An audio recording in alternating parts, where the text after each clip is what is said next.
자, 지금까지 우리는 정부 실패에 대해서 살펴봤습니다. 근데 이제 정부가 실패한다 했을 때 더 중요한 것은 어떻게 이제 대응 방안을 마련할 것이냐 하는 것이 중요하겠죠. 자, 그래서 정부 실패의 대응 방안을 좀 살펴보도록 하겠습니다. 자, 정부 실패에 대응하기 위해서는 뭐 몇 가지 어떤 방안이 있겠지만 우리가 첫 번째로 둘 수 있는 게 좋은 행정입니다. 자, 좋은 행정이라는 것은 그 말 그대로 행정이 좋게 변해서 국민의 어떤 이익이라든지 국민의 효용을 위해서 열심히 잘하는 것이 되겠죠. 자, 그랬을 때 좋은 행정을 하기 위해서는 어떻게 해야 되는가 하는 것이 중요하겠죠. 그래서 좋은 행정을 하기 위해서는 좋은 행정을 위한 필요 조건하고 충분 조건을 갖추어야 한다라고 이렇게 이야기를 하고 있습니다. 근데 이제 좋은 행정을 위한 필요 조건은 뭐냐 그러면은 결국 이제 시장 실패, 그리고 이제 시장에 의한 분배 악화, 뭐 이런 것들에 대한 정부 개입의 정당성을 가져야 되겠죠. 그러니까 좋은 행정을 한다라는 것은 정부 개입이 정당해야 된다라는 것을 또 전제로 하고 있고, 그 다음에 또 뭘 이렇게 이제 추구해야 되느냐 그러면은, 자, 우리가 이제 정부 실패 대응 방안으로서 좋은 행정이기 때문에 당연히 이제 정부 실패가 거듭되면 안 되겠죠. 그러면서 더 나아가서 뭐 시장 실패도 바로잡고 공공 가치를 극대화하는 그런 것들이 또 필요하다라고 보시면 되겠습니다. 자, 그래서 이제 그 좋은 행정의 두 가지 요건으로 시장 실패의 현존 또는 공공가치 실현의 필요성을 또 이야기하기도 하고, 그 다음에 이제 정부 실패를 배제하고 그것을 이제 벗어날 수 있는 것이 좋은 행정이다라고 이렇게 이야기를 하고 있습니다. 자, 그래서 이제 서울대학교 사회발전연구소는 그러면은 좋은 정부라 그랬을 때 정책적으로는 어떤 역량을 가지고 있어야 되느냐라고 했을 때 크게 이제 네 가지를 들고 있습니다. 첫 번째가 효율성, 두 번째가 공익성, 세 번째가 조정성, 네 번째가 실행성을 들고 있습니다. 자, 효율성이라는 말은 뭐 여러분 잘 아시겠죠. 뭐 목적 달성, 효과 플러스 비용 절감이라는 능률을 다 같이 이제 도모할 수 있어야 된다라는 것이 되겠고, 두 번째는 공익성. 그러니까 국민 대다수의 이익을 도모할 수 있어야 된다라는 거고, 조정성은 우리가 이제 정책을 구상하거나 정책을 실제 집행하는 데 있어서 나타날 수 있는 뭐 어떤 조직 간 갈등이라든지 뭐 집단 간 갈등이라든지 뭐 부서 간 갈등이라든지 뭐 이런 것들을 조정 가능해야 한다라는 것이 되겠고, 네 번째 실행성은 우리가 정책이라는 것을 만든다 했을 때 그걸 실제 잘 실행할 수 있는 것이 되어야 되겠죠. 근데 이제 실행을 하기 위해서는 우리가 이제 기본적으로 뭐 예산, 인력, 뭐 조직 구조, 뭐 이런 것들이 다 이제 갖춰져야 실행 가능하겠죠. 그 다음에 이제 또 우리가 이제 정책을 이야기하기 때문에 우리가 또 실제 이제 사업이나 프로그램이 실행 가능해야 된다라는 것도 생각을 해볼 수가 있습니다. 자, 그래서 사회발전연구소는 좋은 행정을 위한 정책 역량으로 효율성, 공익성, 조정성, 실행성 네 가지를 들고 있는데, 근데 이제 우리 같은 경우 우리 한국 정부는 특히 이제 뭐가 좀 부족한가 그러면은 공익성과 조정성이 낮다라고 이렇게 보고 있습니다. 그러니까 여기 보면은 효율성과 실행성은 어느 정도 확보되어 있다라는 것도 되겠죠. 그래서 이 효율성과 실행성은 우리가 이제 그 뭐 1980년대 이후에 뭐 신공공관리를 하면서 어느 정도는 이게 좀 우리는 확보되었다라고 좀 볼 수가 있습니다. 근데 이제 실질적으로 공익성과 조정성은 낮은 편이라고 볼 수가 있다라. 한국 정부의 공익성과 조정성을 높이는 게 필요하다라고 보시면 되겠습니다. 자, 정부 실패의 대응 방안으로 두 번째는 투명성과 주인의식 제고를 둘 수가 있겠습니다. 자, 우리가 이제 정부가 정책을 해 나가는 데 있어서 또는 뭐 대국민 서비스를 하는 데 있어서 중요한 게 투명성이겠죠. 투명성. 투명성은 뭐 결국 이제 부정부패를 줄이고 국민들의 알 권리를 좀 보장하는 뭐 그런 측면이 있겠죠. 자, 실제 이제 그 요즘 뭐 투명성 제고를 위해서 뭐 여러 제도들을 좀 하고 있습니다. 근데 이제 그런 것들이 어떤 것들이 있는가 좀 더 살펴보도록 하죠. 그 다음에 이제 또 필요한 게 주인의식 제고죠. 특히 이제 우리가 이제 저 정부 재정론을 배우는데 우리가 이제 그 정부 예산 사용과 관련해서 이 정치인이나 관료들이 이 주인의식을 가지고 있다 그러면은 어떻게 하면은 아끼고 잘 쓰고 많은 성과를 거둘까 하는 뭐 그런 데 더 관심을 가지게 되겠죠.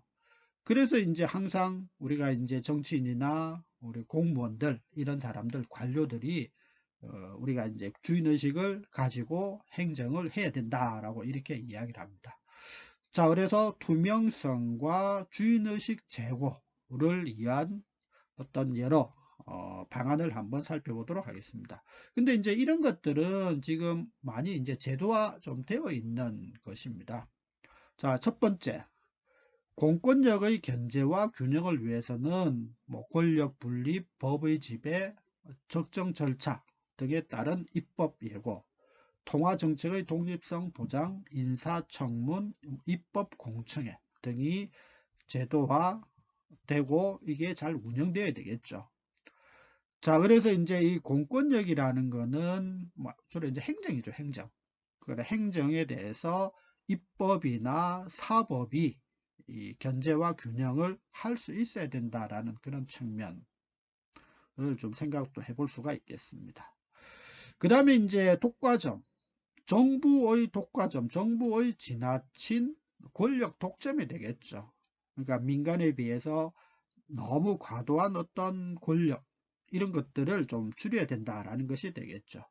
자, 그래서 개방과 경쟁이 강조된다라고 하고 있습니다. 자, 여기에는 개방형 임용, 감사 청구, 내부 고발, 강제 경쟁 입찰, 외부 위탁과 대중 위탁, 뭐 특별검사와 특별감찰관을 비롯한 중첩관할 등이 필요하다라고 되어 있죠. 근데 뭐 대부분 자, 이게 이제 제도적으로는 어느 정도 이제 좀 시행되는 것이 있는데, 근데 이제 그, 뭐, 이것들이 제도적으로 잘 되고 있다라고 보기는 좀 힘들겠죠. 자, 그래서 뭐, 개방형 임용, 뭐 같은 경우, 실제 이제 뭐 채용해서 공정성이 좀 확보되는지, 뭐 이런 데 약간 의문도 있고, 뭐 감사 청구가 뭐 제대로 잘 이루어지는지 그런 부분도 뭐 생각해 볼 수가 있고 그 내부 고발은 내부 고발자가 보호가 좀 안 되는 게 있죠. 그리고 이제 뭐 실제 경쟁 입찰을 하지만 이 경쟁 입찰에서 좀 제한적으로 또 이루어지는 경우도 또 있죠. 그 다음에 이제 외부 위탁하고 대중 위탁, 특히 이제 복지 쪽에서는 외부 위탁이나 뭐 대중 위탁 이런 것들이 좀 이루어지기는 합니다. 근데 이제 그게 과연 이제 공정하게 이루어지는가라는 좀 의문을 제기하기도 하죠. 특별검사 제도는 있죠. 자, 근데 이제 뭐 특별검사, 특별감찰관에 의한 뭐 중첩관할, 뭐 요즘은 이제 중첩관할에 대해서는 뭐 비효율적이라는 뭐 그런 이야기도 많이 나오고 있어요. 실제 뭐 좀 잘 이루어지지 않는 경우도 있습니다. 자, 행정의 투명성과 주인의식 제고를 위해서는 세 번째, 행정의 투명성이 높아져야 한다라고 하고 있습니다. 자, 행정의 투명성. 뭐 요즘 많이 하는 게 이제 무인으로 한다든지 아니면 뭐 원격으로 한다든지 그 다음에 이제 전자적으로 이렇게 정보를 제공하는 뭐 이런 것들이 좀 많이 좋아졌죠. 자, 그리고 이제 뭐 그 정보 공개 제도도 뭐 이렇게 이제 좀 어느 정도 잘 운영되고 있고, 그리고 국회 방송을 또 많이 이렇게 확충하면 함으로써 국회의원들의 어떤 투명성도 좀 높일 수 있게 되겠죠. 자, 그 다음에 이제 네 번째는 평가를 강화하고 결과에 따른 제재, 보상, 이게 연계되어야 한다라고 하고 있는데, 자, 실질적으로 이제 그 뭐 정책을 했다. 그 정책을 통해서 어떤 뭐 결과를 얻었다. 근데 이제 뭐 결과를 얻은 걸로 보통 끝나는 경우가 많죠. 그래서 뭐 평가가 뭐 아주 이제 잘 이루어져 가지고 그 결과를 갖다가 이제 잘 이렇게 살펴보고, 거기 따라서 뭐 이제 잘못된 데는 책임제를 한다든지 아니면 잘한 데는 보상을 뭐 연결해 준다든지 이런 것들도 조금 아직까지는 부족한 측면이 있죠. 그 다음에 이제 대의 정치를 보완하는 노력이 지속적으로 이루어져야 한다라고 이렇게 하고 있습니다. 자, 그래서 이제 그 뭐 여러 가지를 쭉 이야기하고 있는데, 실제 이제 주민 소환 같은 경우, 제일 마지막에 있는 주민 소환 같은 경우는 아직까지는 잘 이루어지지 않고 있는, 그러니까 지방에서는 이루어지고 있는데 이 국회의원 소환 이런 것들은 좀 안 되고 있는 뭐 그런 측면이 있습니다. 자, 정부 실패의 대응 방안 세 번째로 사회적 경제 활성화가 있습니다. 자, 우리가 이제 그 정부가 실패한다라고 했을 때 어떤 기구들이 좀 더 참여를 해야 되느냐 그러면은 사회 기구들이 좀 참여를 해야 되겠죠. 원래 이제 거버넌스라는 게 우리가 이제 처음에 시장 실패, 그 다음에 이제 정부 실패, 다음에 시장도 실패하고 정부도 실패하니까 어떻게 되느냐? 이 사회기구가 참여해야 된다라는 게 결국 거버넌스죠. 그래서 거버넌스는 시장, 정부, 사회기구가 참여를 해서 같이 해야 한다라고 뭐 생각을 하시면 되겠습니다. 근데 이제 그 우리가 이제 정부의 어떤 정책이나 정부의 어떤 사업이나 서비스 제공이 문제가 되면서 개입의 필요성이 주장된 게 비정부 기구가 되겠죠. 그리고 이제 사회적 경제 이런 것들이 필요하다라는 주장이 많이 제기가 되고 있습니다. 그리고 여기서는 특히 이제 사회적 경제를 좀 이야기를 하고 있습니다. 자, 사회적 경제라는 게 뭐 좀 달리 이야기하면은 그 사회적 약자를 좀 보호할 수 있는 그런 어떤 기구들이 이게 좀 활성화돼야 된다. 그러면서 이제 그 약간 협동적으로 이루어지는, 그러니까 뭐 민간 내에서 구성원들 간의 협동에 의해서 이루어지는 뭐 그런 것도 뭐 필요하다라는 주장이 제기되고 있습니다. 자, 그래서 이제 결국 정부 실패는 비영리 기구 활동이라든지 사회적 기업 협동조합 같은 사회적 경제 관련 활동의 동기가 되고 있다라고 하고 있죠. 근데 이제 왜 사회적 경제 관련 활동이 벌어져야 되느냐 그러면은 앞에서 우리가 이제 그 중간 투표자 이야기를 한번 한 적이 있을 겁니다. 자, 우리가 이제 중간 투표자들은 뭐 결국 그 어느 양극단에 속한 게 아니고 쉽게 하면은 중도에 속한 그런 사람들이고, 이런 사람들은 아무래도 뭐 극단적인 어떤 집단의 사람들보다는 다수를 이룬다 그랬죠.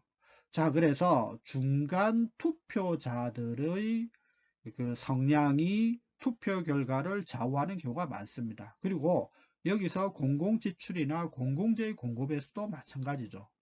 중간 투표자들의 어떤 그 수요에 따라서 이 지출이나 공공재가 공급이 된다라는 거죠.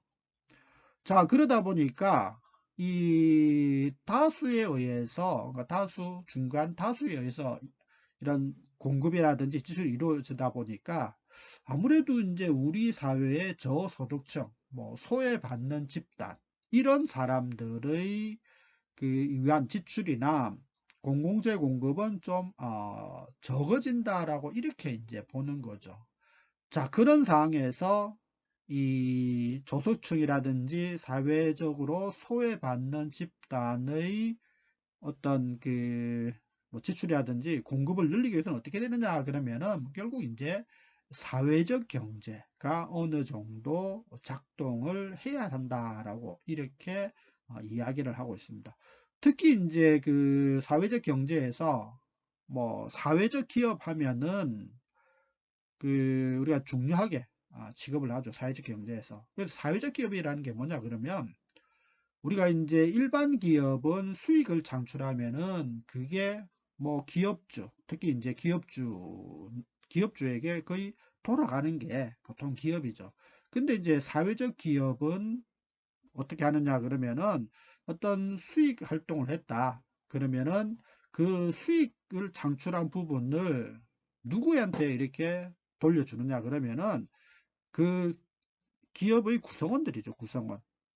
쉽게 하면은 뭐 일하는 사람들에게 혜택을 더 많이 주는 게 사회적 기업입니다. 그러니까 이 사회적 기업에서는 어, 그 사회 기업을 정부가 많이 지원을 하죠. 정부가 지원을 하고 이 생산 활동을 하도록 하고 그리고 그 창출된 생산 활동의 이윤을 구성원이라든지 이런 사회적인 어떤 음, 보호가 필요한 사람들을 위해서 이렇게 또 많이 제공하는 부분이 있습니다.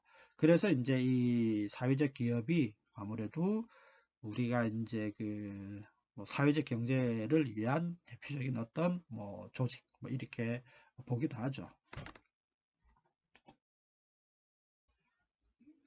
자, 정부 실패의 대응 방안으로 네 번째는 민간의 개입입니다. 뭐 앞에서도 이제 뭐 몇 번 이야기가 뭐 됐던 내용하고 약간 유사성은 있는데, 자, 우리가 이제 정부가 실패했기 때문에 다시 이제 민간이 개입을 해야 한다라고 보고 있죠. 근데 여기서 민간이라는 것은 뭐 시장을 이야기한다라고는 조금 생각하기는 힘듭니다. 그래서 앞에서 이야기했던 사회죠. 사회 집단이나 사회 단체 뭐 요쪽으로 또 가깝지 않을까라고 볼 수가 있습니다. 자, 근데 이제 민간의 개입이다 그랬을 때 여기서 더 강조하는 의미는 뭐냐?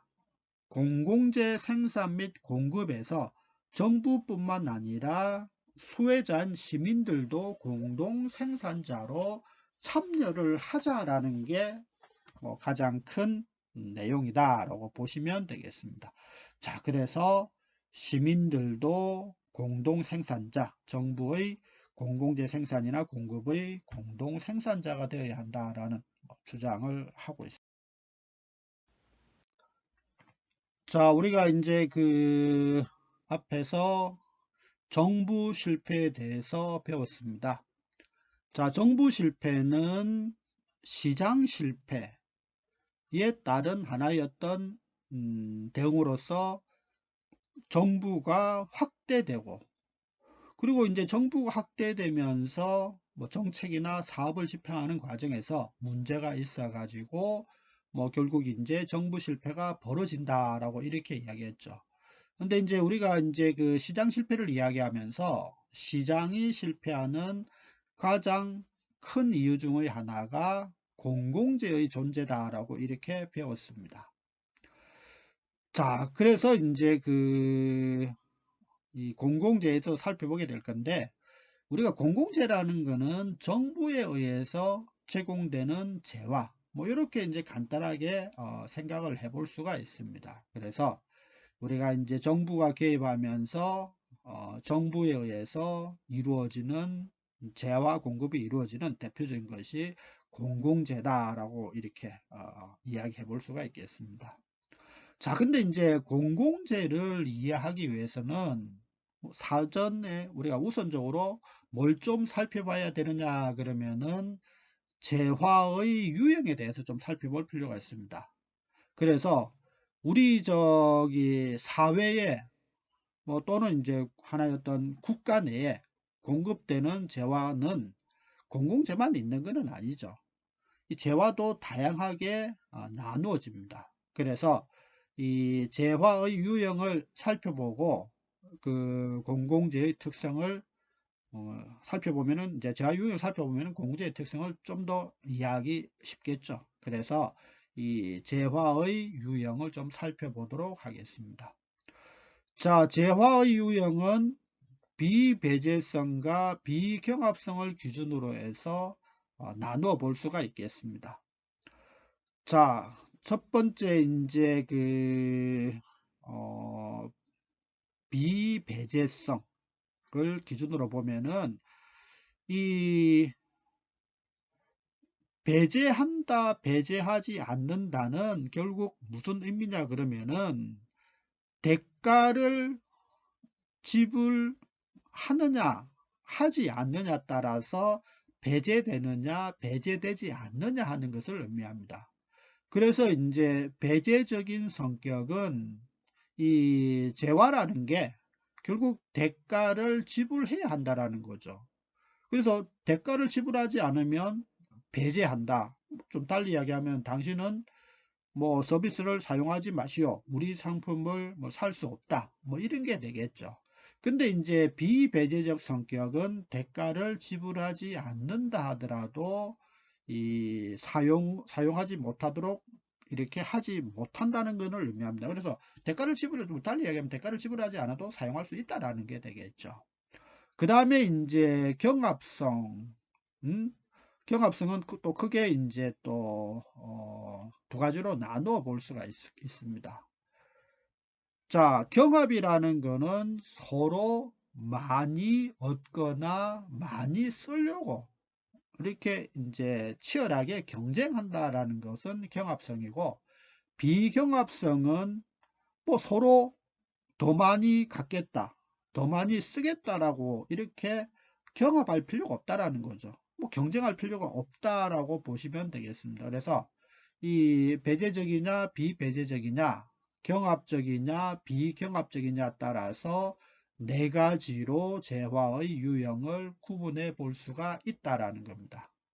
자, 첫 번째가 사유제 또는 사적제, 두 번째가 오른쪽으로 보시면은 요금제가 있습니다. 요금제는 배제적 성격을 가지지만 비경합성, 서로 뭐 더 많이 쓰겠다고 경쟁할 필요가 없다라는 거죠. 왜냐 그러면 비경합적이라는 거는 그냥 뭐 자기가 원하면은 이용할 수가 있기 때문에 그렇다는 거죠.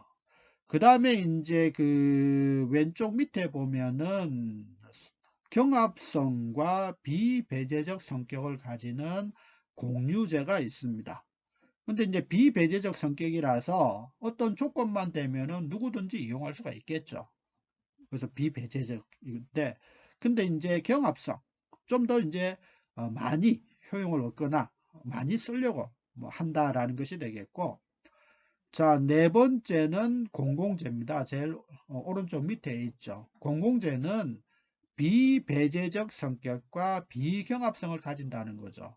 그러니까 뭐 대가를 지불하지 않아도 사용할 수 있도록 해주고, 그리고 이제 뭐 내가 너보다 더 많이 갖겠다, 더 많이 이제 소비하겠다라고 싸울 필요도 없는 게 이 공공재다라고 보시면 되겠습니다.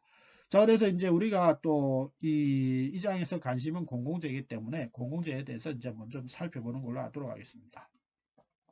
자, 공공재로는 어떤 것이 있느냐? 국방, 공영방송, 법률, 제도, 일기예보 등이 여기에 해당이 된다라고 보시면 되겠습니다.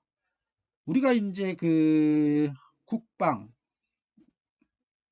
같은 경우, 또 뭐 간단한 일기예보 같은 경우, 뭐 어떤 사람은 사용하고 어떤 사람은 사용하지 말라, 이게 없죠.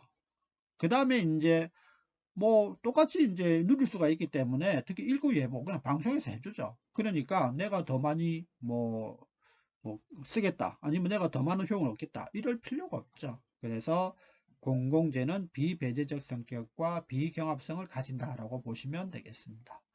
근데 이제 공공재와 좀 상반되는 게 뭐냐 그러면은 사유재와 사적재가 되는 거죠. 그래서 배제적 성격과 경합성을 가지는 게 사유재 또는 사적재. 이건 뭐냐 그러면은 주로 이제 민간에서 공급되기 때문에 돈 안 낸다, 뭐 대가를 지불하지 않는다 면은 사용 못하게 하는 거고, 그 다음에 이제 좀 더 좋은 물건은 더 많이 쓰려고 하는 그런 경합성을 가진다라는 것이 사유재 또는 사적재가 되겠습니다. 그래서 빵, 신발, 자동차, 미용 서비스, 서적 등은 여기에 해당이 된다라고 보시면 되겠죠. 그 다음에 이제 오른쪽에 보면, 오른쪽 위에 보면은 요금제가 있습니다. 요금제는 배제적 성격, 그러니까 대가 지불하지만 사용 못하는데 비경합성이기 때문에 뭐 언제든지 또 자기가 원하면은 이용할 수 있는 게 여기 해당이 되죠. 그래서 극장이나 나이트클럽, 전화 서비스, 유료 도료, 케이블 TV, 전력 이런 것들은 뭐 이런 잘 생각해 보시면 알 겁니다. 뭐 가장 간단하게 보면은 전력, 전화 이거는 신청하면은 다 해주죠. 해줍니다. 근데 이제 만일에 전화 사용료를 안 된다, 전력 사용료를 안 된다 그러면은 한 3달 정도 안 내면 끊어버려요. 그러니까 이 대가를 지불하지 않았기 때문에 배제하는 거죠. 근데 이제 뭐 원하면은 언제든지 서비스가 제공되기 때문에 뭐 더 많은 효용을 얻겠다, 아니면 더 많은 소비를 하기 위해서라고 해서 경쟁할 필요는 없죠. 근데 극장이나 나이트클럽도 마찬가지입니다. 근데 이제 조그마한 극장이 나이트클럽이 아니고 뭐 큰 나이트클럽이나 극장이다, 그러면 언제든지 이렇게 이용할 수는 있죠. 근데 이제 돈 안 내면은 당신은 영화 보지 마시오, 나이트클럽 오지 마시오, 이렇게 되겠죠. 그 다음에 이제 요금제와 약간은 이제 또 상대되는 게 공유제가 됩니다. 공유제로는 해양의 오족자원, 산림의 목재, 지하자원, 자연 온천수 등이 여기 해당됩니다. 자, 근데 이제 뭐 해양의 오족자원, 산림의 목재. 근데 요거는 우리가 이제 그 비배제적 성격이다라고 하고 있는데, 그거는 일반 국민보다는 이런 그 어업권을 가진 사람, 뭐 채굴, 산림, 목재, 뭐 채굴이 가능한 사람, 그 지하자원 채굴이 가능한 사람, 그러니까 허가를 얻은 사람을 좀 한정한다라고 보시면 되겠습니다. 자, 그래서 뭐 이제 허가만 얻어 있으면은 이게 배제되지 않고 할 수가 있다라는 게 되겠죠. 근데 이제 어족자원이나 산림의 목재, 지하자원, 자연온천수도 마찬가지고 서로 더 좋은, 더 많은 것을 얻기 위해서 경쟁을 하죠. 그래서 경합성을 가진다라는 거죠. 그래서 공유제는 비배제적 성격과 경합성을 가진다라고 보시면 되겠습니다.